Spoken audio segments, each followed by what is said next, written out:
Whoa. Good morning, everybody, and welcome to the center in Redding, California. So we're going to start off with a wonderful song by Dalton Fitzgerald. Dalton, yay.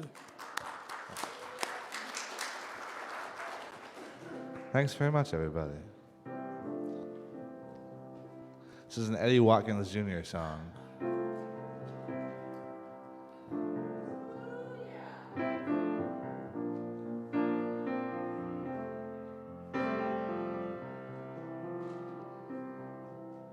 There is a garden where dreams come true, a beautiful garden where God's grace blooms.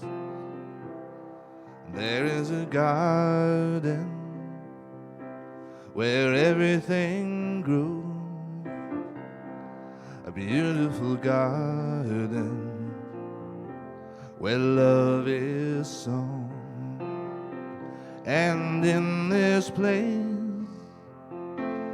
of light and love, you can have everything that you're dreaming of.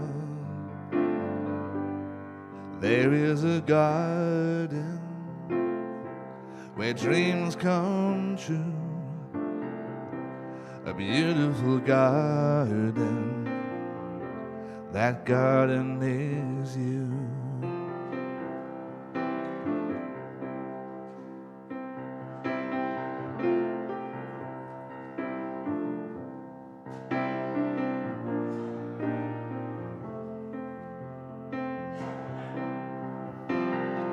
And in this place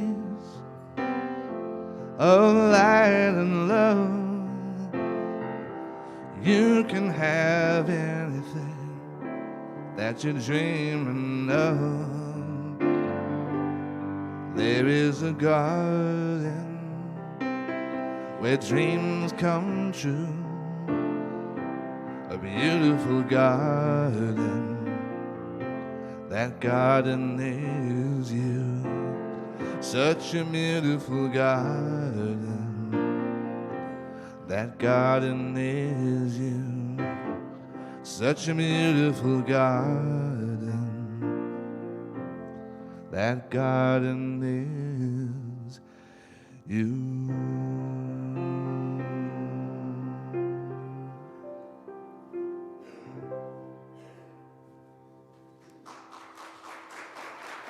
Great, thank you, Dalton. So I'd like to invite the children up, and while we're doing that, let's all turn and wave to the camera so we can say hi to people on Facebook Live and YouTube Live. Me. No.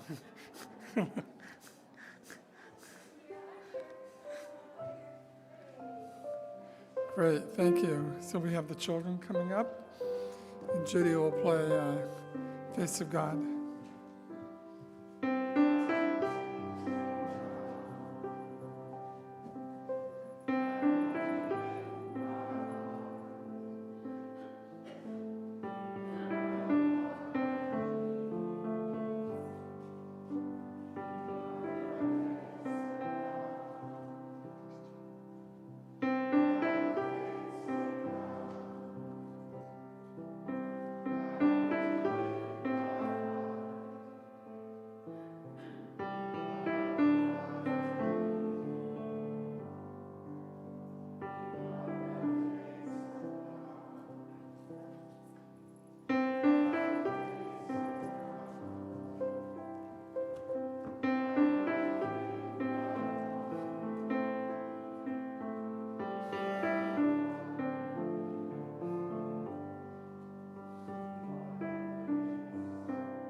Well, it's wonderful to see everybody.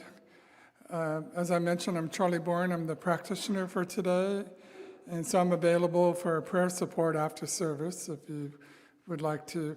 It doesn't matter what it's about. We can just talk, even if it's all good. It's fun to do, and it's really rewarding. for me, and I know it would be for you too. So I'd like to thank Lindy in the sound booth, and we have Jill on the board desk, and we have Doug and Ronnie as ushers today. So if you have any questions about what's in the bulletin or the announcements, you can talk to Jill at the desk. And so I did want to mention we had a really fun music jam on Friday night.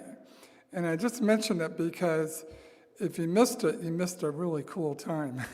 I mean, the sounds were wonderful. We had a nice circle, and the way the sounds came out together, and it was just, I mean, I felt shifted, after that. And so we're going to do this every month. I think the second Friday of the month, second Friday of each month at 7 p.m. to 8:30. And it's, I just invite you to remember that. It's wonderful. I know Chad was here too. That was, he was pounding away. And Victoria was here. And a number of you were here, Roy, as well. So we have if you haven't turned off any electronic devices, please do so, or just silence them. That would be appreciated. And we have just a very few announcements today. We have the used book sale, as you can tell when you walk in. It's outside in the foyer as well as inside. And so that goes through next Sunday. So take advantage of that. Dr. Mary was going to have an Essence of Science of Mind today after this service, but that's been rescheduled to another time. She wasn't able to make it in today, so we're going to just do it another time.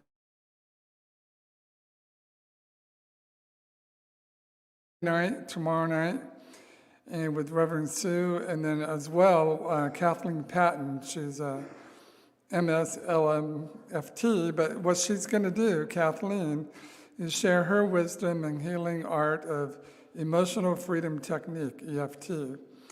So some of you may have heard it as tapping.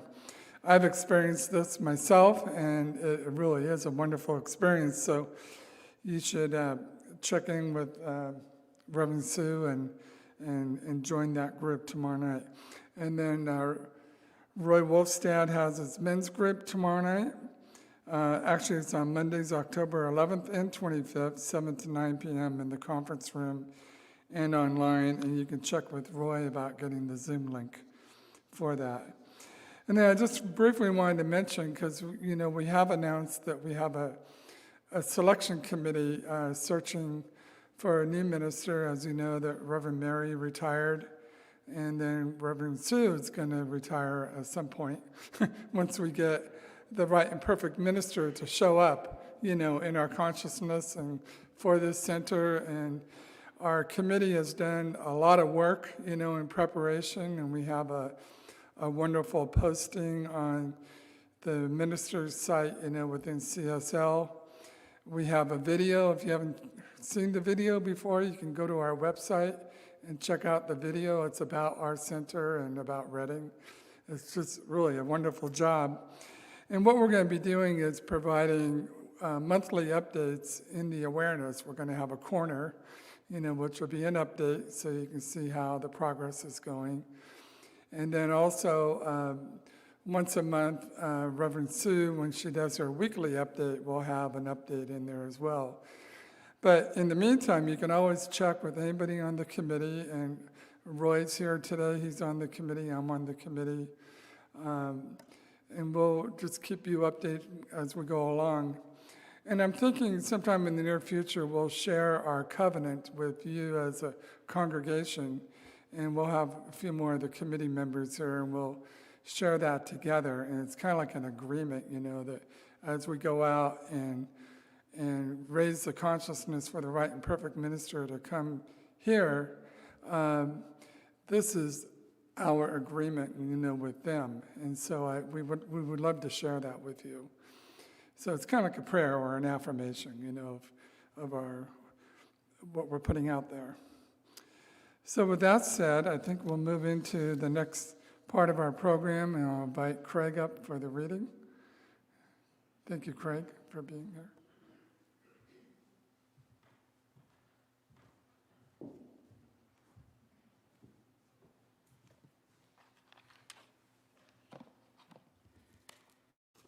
These are stories submitted by Scott Aubrey on the topic of Share the Dream. Elizabeth Esteban lives in a mobile home in a California farming community, and she is realizing her dream of going to Harvard University. The 17-year-old daughter of immigrant farm that my parents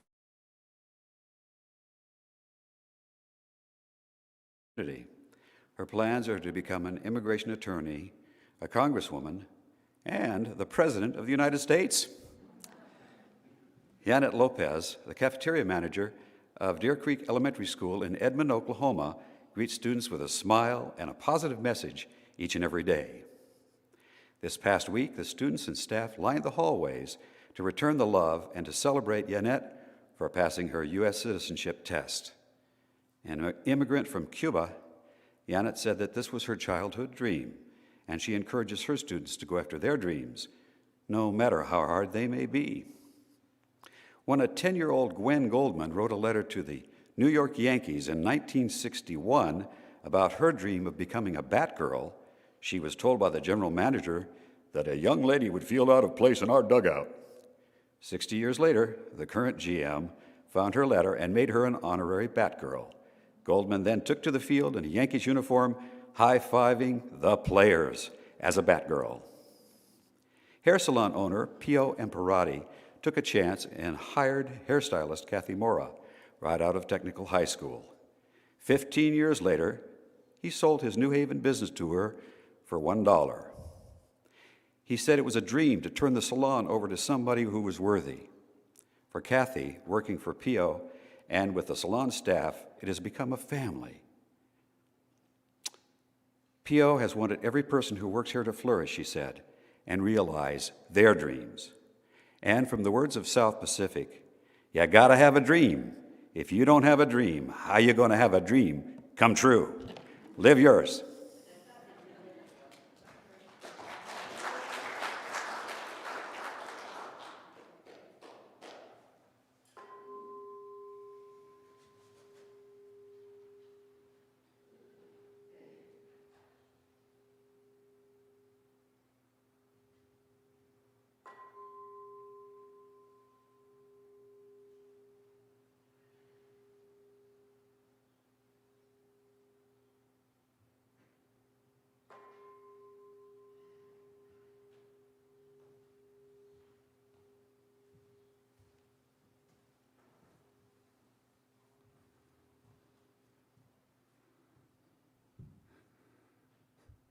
Please join with me as together we recognize and acknowledge the one love, Spirit, God, that's everywhere present, always available,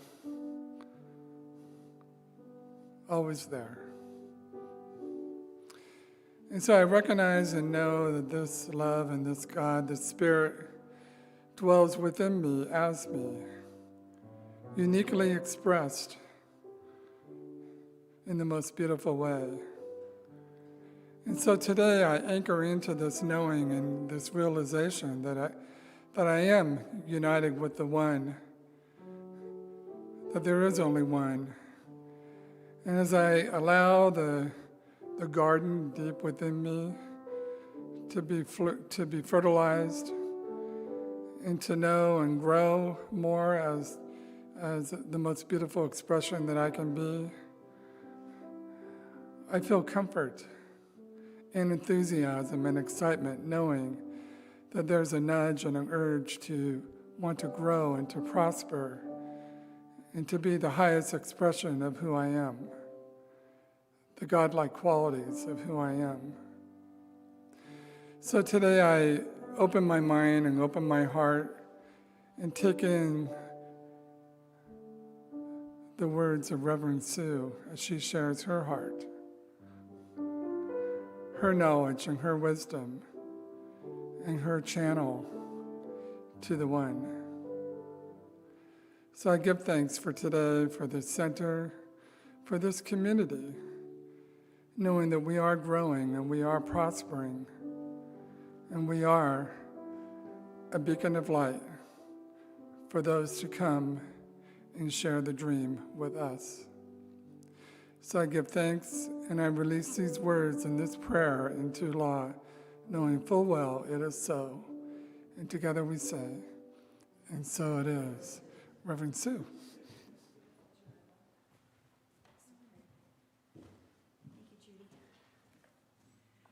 So, good morning. Before I begin, I wanted to thank these two. Could you stand up, Kristen and Christy? These two took it on yesterday. We had a donation from Twyla, all her clothes, which she said she wanted to donate to our center for the parking lot sale that we were going to have. And so I said, well, we'll pick those up. Charlie and I were like amazed when we went. Her son had put everything out on the porch after she passed away, and there were like 100 big, giant black grocery bags full of clothes. And I was like, oh, wow, she was a clothes person, apparently. And she had some pretty cool outfits. So these two took it on. They took all those bags. I had them jammed in there. And anyway, they had a community sale where they live in Lake California, and they had the sale yesterday. So thank you. The two of them just did it for Twyla and for the center. Yeah. And I'm sure they scored a few things themselves because, yeah. I'd like to say, too, we picked up all these belongings before we went on our 10-day trip. So Twyla's belongings went to Hollywood. Oh.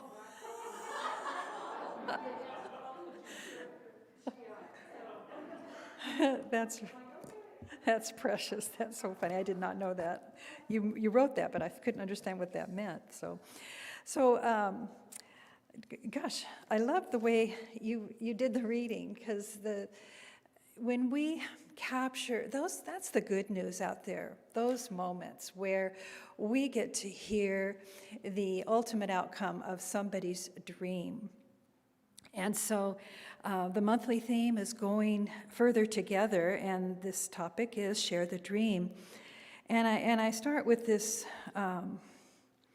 little story about a man who was walking along the Oregon beach coast, and he was deep in prayer. He had been contemplating universal peace and visualizing a world that works for everyone. All of a sudden, that gray overcast parted, and the sun came out, and a booming voice said, "Because you have been so selfless, I will grant you one wish." Taken by surprise, the man said, "Well, then build a bridge to Hawaii so I can drive over anytime I want to." And God answered, "Your request is very materialistic. Think of the logistics of that kind of undertaking, the support that requires to reach the bottom of the Pacific, and the concrete and the steel it would take. I can do it, but it is hard for me to justify your desire for such a worldly thing. Take a little more time. Think of another wish. A wish you think would honor and glorify me." So the man thought for a long time, finally said, "God, I wish all people would get along, that strife between races would fall away, and that true equality would be found here on earth." After a few minutes, God said, "How many lanes do you want on that bridge?" You know, that's sort of hokey and predictable, but I thought it was so funny because how often we have visions. We've had visions, dreams, beliefs, thoughts. And it really struck me when I was looking at this idea of sharing the dream and what a dream is. Those are thoughts. And they manifest. Dreams do manifest. And so looking at that, I know within me, as a child, were seeds of, I could really relate to wanting peace. And I've shared this before, as in our school, in those years of the 50s, we always had to put our head under the desk if there was a bomb threat and that kind of a thing. And I remember hovering with my hands over my head and doing everything that they said, but always a little bit frightened about the idea of a war and bombs. And I thought, if I could just speak, people would listen to me, that people would listen. And if I could just get some time with President Eisenhower, I could convince him of another way of doing all this.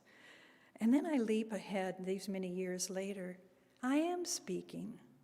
I don't know if you're listening, if I have your ear all the time, but I thought, these seeds of our childhood, these ideas, these visions, they are a longing of our hearts that eventually come to a form of fruition, and we grow in that way. That's true for me, and it's true for each one of you.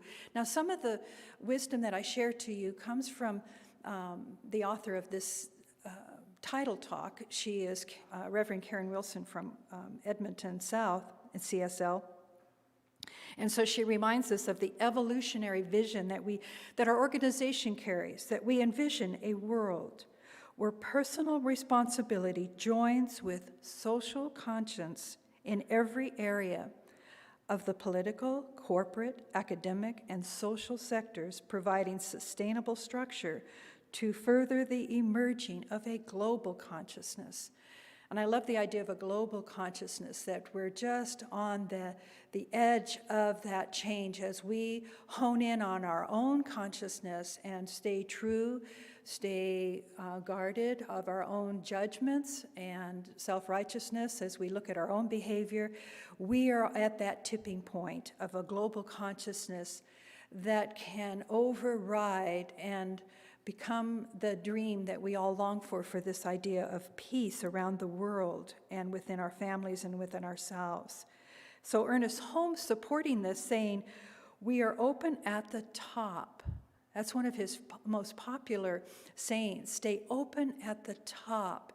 And really, you can use that as a mantra each time you feel your heart space constrict in today's society, no matter what might be coming your way. Stay open at the top, open in your heart, open at the top, as Ernest Holmes says. That leaves space for both your dreams and your visions. That means we know that our dreams and what we think deeply upon can become a reality if we choose to put it into the realm of the divine. And as we do that, putting it into the realm of the divine, we can step into it and act as if it's so. Because dreams do transform, dreams do change. So I'm going to take you down a few pathways here so that you can hear this in different ways as we revisit the dreams and visions that, again, keep repeating a message to each one of us over the years. So try to recall that as I talk and recognize that this is an aspect of the divine talking to you in particular. So we're stretching our thinking here today to embrace this idea of everything that's going on in the world right now. We are a part of it. We are not separate from it. Even some of the angst, we're not separate from it. But we all have to first shift into knowing that all of our ideas that we carry within us are shaping us. They are shaping society. They are shaping the world. We're not separate from that. And that going back to that opening monologue of that, to get folks to live in harmony is such a global thought. And also to add to that, when I share a little bit about the indigenous wisdom here of their visions and their dreams from hundreds of years ago, what they foresaw for all of us in this day, also not only living in harmony with one another, but with the natural environment. That's all a dream, and we can adapt to that dream, to the concept, to the statements that we make, all that motivates us, that charges us up with a passion, with a meaning, with a call, with something that we want to engage in and make a difference in. And so knowing that we hold that responsibility to the global vision, remember, of emerging this global consciousness and being socially conscious of all that is before us. Oftentimes, the inner message that life is telling us is that where our fears are, where are they? That's what keeps stopping us. And then we want to to realize what those are and step back into our dream, into our vision, because every dream, every story is really about us. Now, another little parable that I came across was this story about the drop of a water that heard rumors of a priceless treasure that lies at the bottom of the ocean. And this drop, this individual drop, had always suffered from feeling incomplete. Now, remember when we share stories, allow them to reflect back and you become the drop of water. So you take it personally, or any part of the story that you can personalize and step into it, but always feeling incomplete, decided to embark on this journey to find this so-called treasure at the bottom of the sea, the bottom of the sea floor. So it took him a long time, but always this drop, knowing that it would liberate him from feeling so incomplete. So many times it got sidetracked on his journey, as we do, getting excited about the beauty of the coral along the way, finding its attention continually to wander from this or that and getting more absorbed in what was going on in another corner of the sea. And so it took him a very long time, through forgetfulness and through his detours of just falling out of alignment with his true goal and falling into the temptations along the way. But again and again, buried within this drop was the dream. And so he finally found his true self as he made his way to the bottom of the sea. But then when he got there, he was discouraged because he had a frame in his mind, as we do. He was not open at the top to see what he found, but all he could see was the ocean floor. And he discovered on that ocean floor, though, as he roamed around, a little discouraged, floating around, a rusty mirror. And so he was really frustrated. He just wanted to break it, but he decided to look into it. Wow. Here's this drop of water looking into a rusty mirror. Where am I? Where am I? I only see the ocean. There was no separation. At first, he was disappointed that everything was in vain, and he had all these rants about the journey. But upon deeper realization, I am everywhere. I am not a single drop. I am the whole ocean. I am complete. I have always been complete. Discovered the oneness with all. Just didn't know it. We are doing that. We are one with all. But we keep bumping into something in ourselves that causes us to separate. Now, Anais Nin, she says this quote, "Our life is composed greatly from dreams, from the unconscious mind. They must be brought into connection with action. They must be woven together." So I ask you, what gives your dream some substance, some potency, some power, some passion? And this inner life of dreams that I speak of has to do with our evolutionary vision. So Parker Palmer is another author that I introduce you to today, and he is on the forefront right now in his wisdom and in his teaching. In his scholarly way, he is bringing us into this idea of the potentiality of each one of us to make these differences. He speaks of the inner landscape having three dimensions: cognitive, an intellectual dimension, that's one of them, an emotional, psychological dimension, we can accept that, and a spiritual dimension, right aligned with Ernest Holmes' thinking. His definition of spiritual involves the eternal human yearning to be connected with something larger than his own ego. That's how he frames it, looking for something larger. The innocence in each one of you perhaps has been seeking for something greater to lift you, allowing yourself to dwell in the inquiry, he says. Find the questions, ask those questions for what is before you. You get educated that way, but it's critical that you allow yourself to ask questions. When we leave ideas or concerns, whatever it might be, unanswered, we get lost in the darkness. And as people fail to examine the underlying spiritual dynamic in relation to their work and other responsibilities. So we need to ask, why am I in this now? One of my favorite questions I ask myself, how did I get on this side of the debate? How did I get here? What framed my thinking? And I examine it. And I realize I am who I am because of my values of my heart. And so I can feel strong in what I feel or believe on certain things. But it's important then to say, and how did you get there? Tell me your story.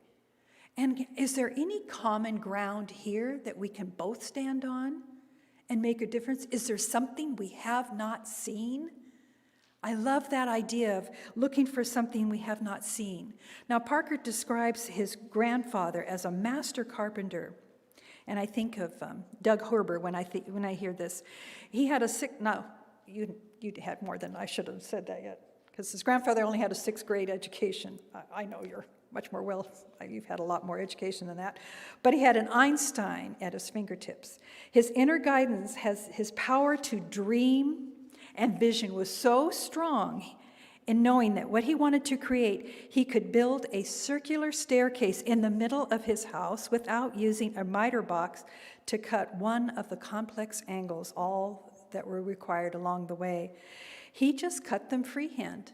He saw what he needed and followed through, and every piece of wood perfectly fit together into a spiral. Now, if you've not seen some of Doug's artwork that he can create, you'll see why I said it reminded me of him. He sees it in his mind, and he creates beautiful sculpture out of wood. Joey Carroll creates beautiful flutes, Native American flutes, out of walking in the forest and having a tree speak to him. You may take my branch, you may take my wood. And he creates from that, and the art is incredible. So his grandfather's feeling for wood, Parker says, was parallel to one of the scientists, Barbara McClintock. She worked on biotic materials that led her a breakthrough in genetic transposition for over 50 years ago. And that was before we had all the scientific instrumentation that we have today. But all of her powers led her to win a Nobel Prize in medicine. But she also had that relationship with the substance that she was studying. She became one with that to have that relationship. She had a feeling for what her work was. So this is bringing our inner life into our work. Whatever we've been working on stops being an object that we're just manipulating, and we co-create, we partner with it.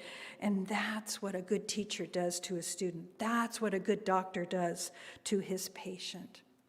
Somebody in here today told me that she just met a physician, and she's been a nurse for her lifetime. But all these years, and she met a physician that spoke directly to her heart, and hers to his.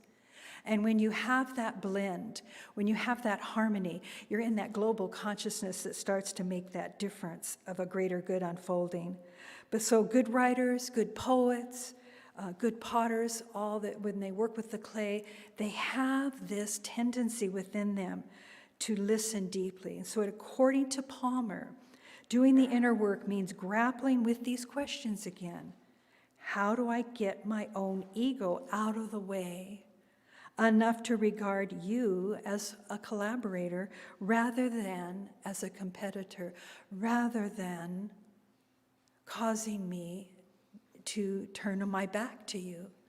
What can I find in this? If you step on my toes, he asks, how can I forgive you and move on? If I step on your toes, how do I forgive myself and ask for your forgiveness so we can move together? So, in other words, bottom line is opening your imagination to ignite that passion, that inner genius inside of you that's longing to be emerging. And there's this idea that it's never too late. And Socrates says the unexamined life is not worth living. So he's supporting Palmer in that. Getting clear on your values. because the inner life can be so submersive. But you're developing your awareness. You're developing your awareness when you draw yourself here. You become aware of the disparity between your integrity and the way the institutions around you are operating, and you become more aware that I might be part of the problem. It's sort of funny. I just thought of this. It's not even pertinent, but we've been trying to find the right cat food for our cats, and we bought a really expensive brand, and they still burped it up. So taking something out to the trash, and I noticed the whole bag was in the dumpster. And I thought, well, Charlie, that should go to the homeless pets if we're not going to use it. I put it back on the shelf. Oh, that bag, I found out later, was full of cat dirt. I'm saving it like something like a royal find. So I should have asked a question first instead of being so righteous, like, oh, how dare he waste this product. It's so silly. But I don't know why I thought of that. But I think it's because I'm aware that I was part of the problem there. Living at any time we live any kind of divided life from what our true values are, the world is demanding that we look at the conflict and look at our values and come back into that absolute alignment. So are you going to continue to live a divided life or tuck something under the rug and pretend you don't know what's going on? Pretend it's okay to not recycle? Oh, it's just one can, just one plastic bottle, just one napkin. My daughter's on me sometimes. Oh, Mom, that was paper. Okay, paper, I know that. I know where it goes. I'll go get it. And it's important, though. Don't hide things that you know are important in these times. We have been educated in that. And we want to know that we are going to become the moral change agent that allows the institutions around us to rally all the like-minded people and bring that into a coalescing power. That's how Palmer puts it, to bring about institutional change. So I'm going to explore, moving from Parker, interjecting again. Ernest Holmes says, there is a pure joy that is infusing the commonplace of our creative activity.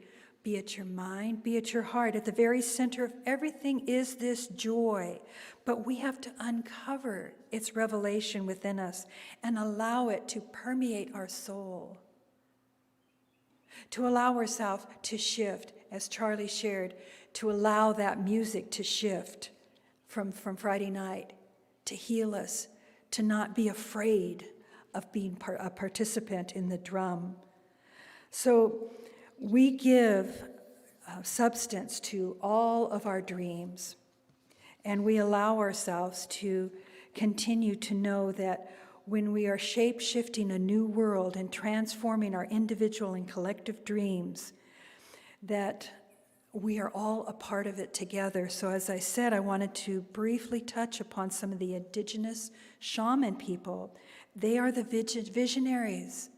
If you don't know which way to go, sometimes just sitting in their writings and inviting yourself to look more deeply, to interpret the nocturnal dreams that we encounter, to take meaning to heart.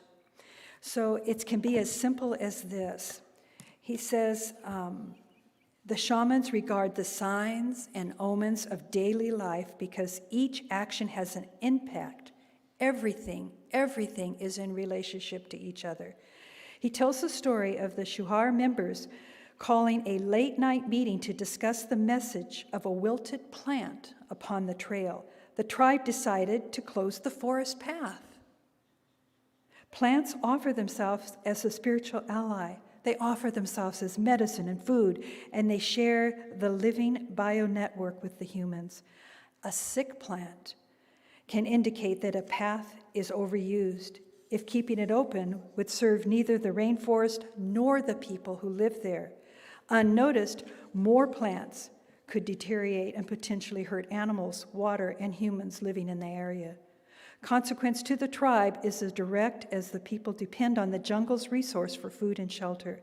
Humble regard for one plant shows the non-hierarchical respect that it also acknowledges the interdependence of humans with the living world.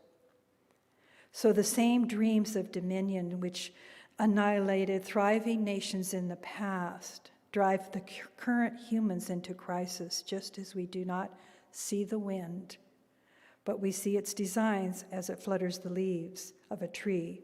Destructive attitudes are invisible. Their effect, though, is evident now as the errors time goes by. So I'm going to move to just sharing in the closing with the music of Judy, the wisdom of Black Elk and his longing from this culture to show you something and to remind us the movements, the rhythms of the earth cycles through time and space all are affecting our human consciousness and our evolution. And we, as custodians to this planet, need to acknowledge our place on earth and our behavior, our thinking and our actions are resonating with this evolving global consciousness. And that we believe in the natural phenomena that is unfolding, that each person, each plant, each animal, each bird, everything is a manifestation of the divine. All things are thought individually to possess this spirit.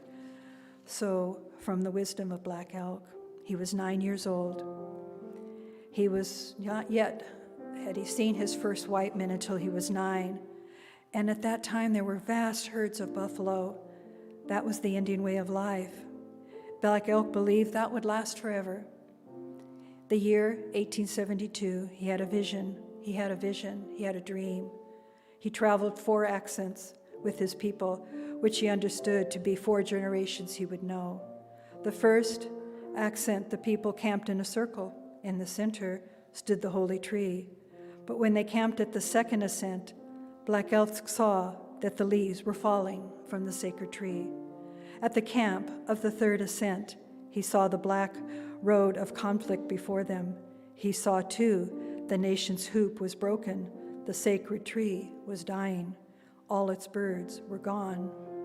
Then he saw all the animals and fowls that were the people ran here and there, for each one seemed to have its own little vision that he followed and his own rules. All over the universe, he could hear the winds of war like the wild beasts fighting, dark and terrible all around him. All the winds and the worlds were fighting. It was rapid gunfire and swirling smoke, children and women wailing, horses screaming. The third ascent was the time of the generations living in the 1850s. The fourth, a voice said, "Behold this day, it is yours to make. Behold this day. Now you shall stand at the center of the earth to see." And Black Elk stood at the highest mountain of them all, and round about beneath me was the whole hoop of the world. And while I stood there, I saw more than I can tell, and I understood more than I could see. For I was seeing a sacred manner, the shapes of all things in the spirit, the shape of all the shapes, as they must be living together, being one.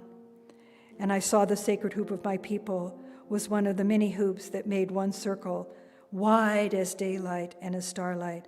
And as the center grew, one mighty flowering tree to shelter all the children of the one mother and the one father.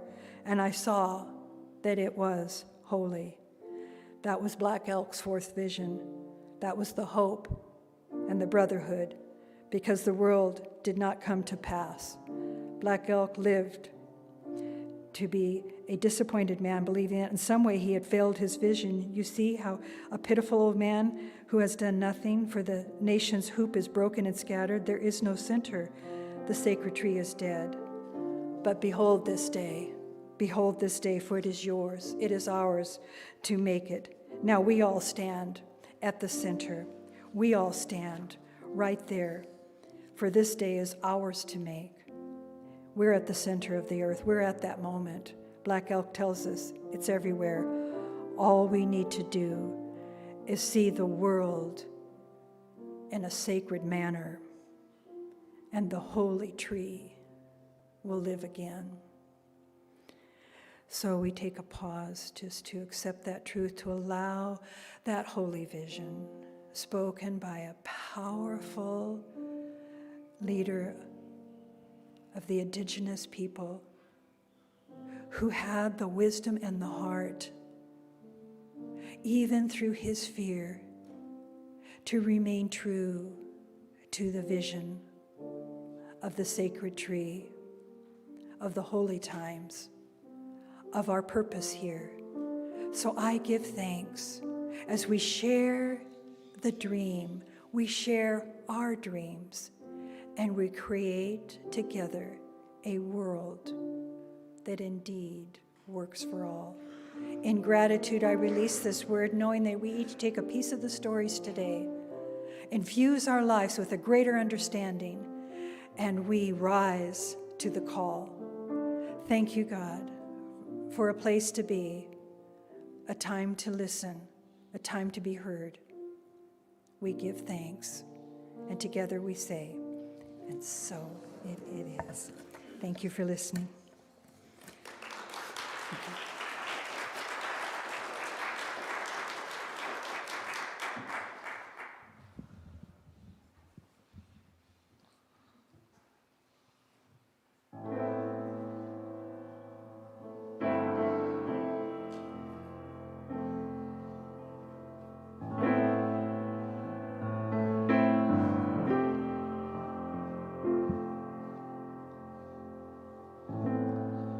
This is here, this is now, this is what it's all about. This is now, this is here, and it's very clear. I can see my life from this point in time. I can see my past from this point in time, and I know the way is to make this moment shine here and now. Make this moment shine.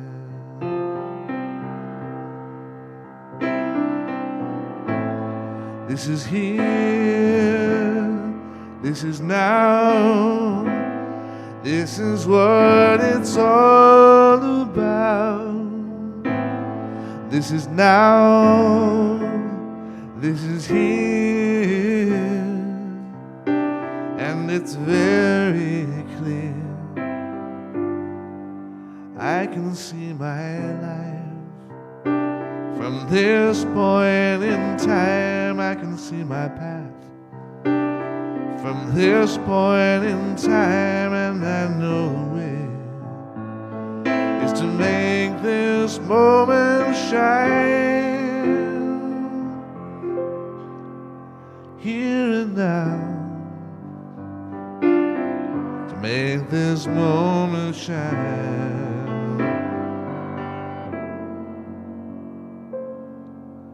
Here and now,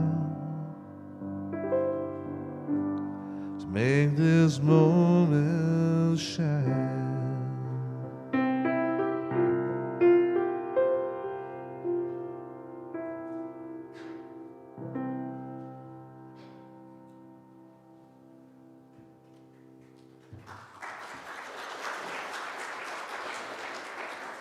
Thank you, Dalton. That was wonderful. And thank you, Judy, for playing behind the words. So we're going to move into our offertory right now.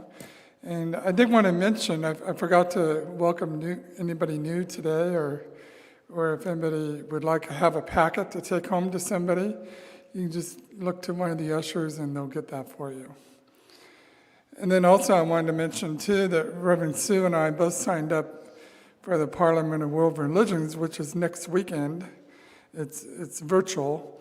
Also for Bioneers, which is in November, and that's a whole series of talks and different kinds of sharing online, and it's about the environment.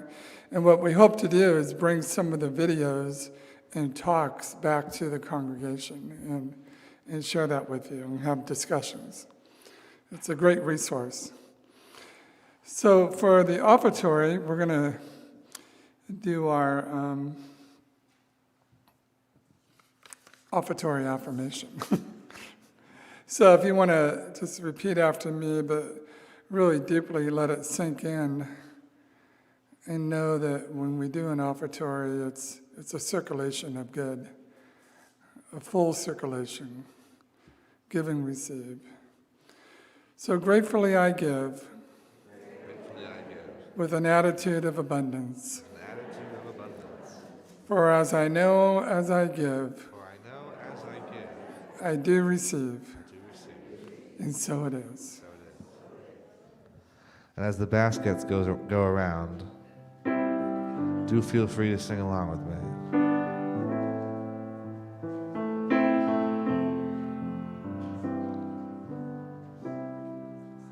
I am so blessed, I am so blessed, I am so grateful for all that I have. I am so blessed, I am so blessed, I am so grateful, I am so blessed, I am so blessed, I am so blessed, I am so grateful for all that I have. I am so blessed, I am so blessed, I am so grateful, I am so blessed, I am so blessed. Come on up to the front, ushers. I am so blessed, I am so grateful for all that I have. I am so blessed, I am so blessed, I am so grateful, I am so blessed, I am so grateful, I am so blessed.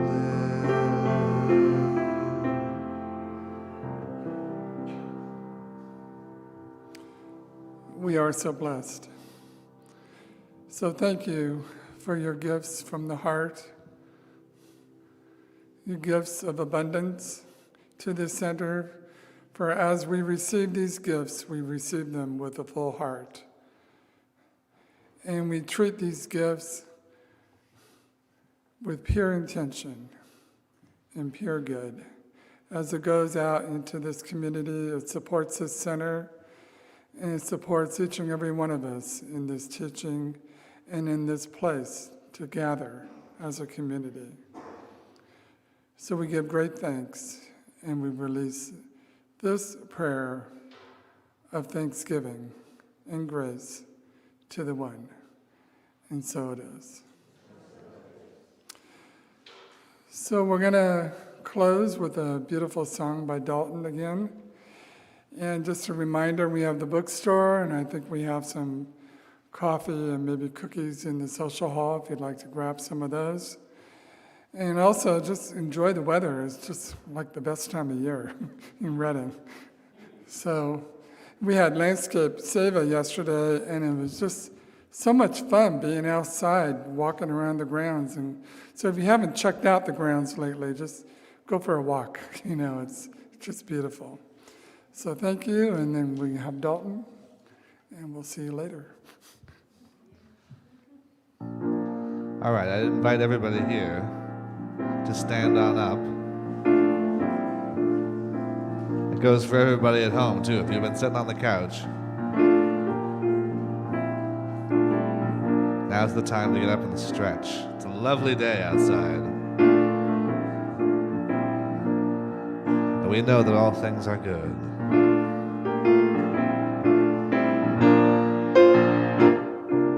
All good, holy, holy.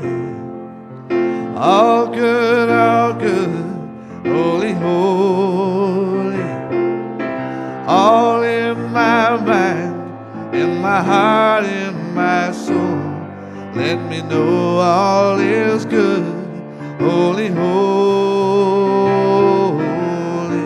That's how it goes. All good, holy, holy. All good, holy, holy. All in my mind, in my heart, in my soul. Let me know all is good, holy, holy. All love now, all love, holy, holy. All love, holy, holy. All in my mind, in my heart, in my soul. Let me know all is love, holy, holy.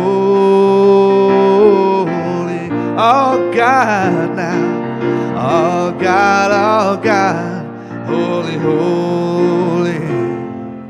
All God, holy, holy. All in my mind, in my heart, in my soul. Let me know all is God, holy, holy. That's why all is one now. All one, holy, holy. All one, holy, holy. All in my mind, in my heart, in my soul. Let me know all is one, holy, holy. All good one more time now. All good, holy, holy. From the heart now. All good, holy, holy. All in my mind, in my heart, in my soul. Let me know all is good, holy, holy. I said, all in my mind, in my heart.